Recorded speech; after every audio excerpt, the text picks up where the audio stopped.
I am the Tofu Golem. Please enjoy the video. In this video, I will explain how to put Trust Wallet on a new phone.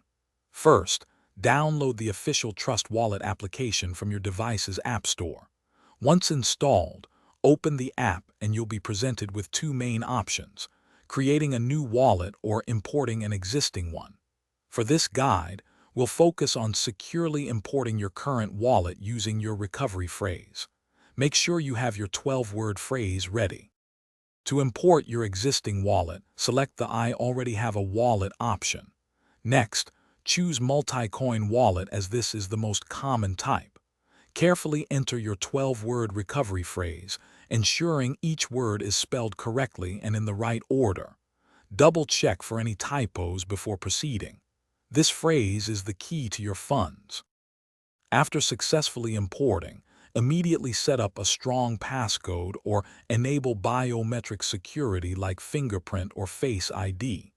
This adds an essential layer of protection to your assets. Remember, your recovery phrase is the master key. Never share it with anyone and keep a secure, offline backup. Consider writing it down and storing it safely. Once your wallet is imported, verify that all your cryptocurrency balances are correctly displayed. Take some time to explore the app's features, including the D-App browser, which allows interaction with decentralized applications. For peace of mind, you might consider performing a small test transaction to a known address to confirm everything is working as expected. Thanks for watching. Consider subscribing if we helped you today.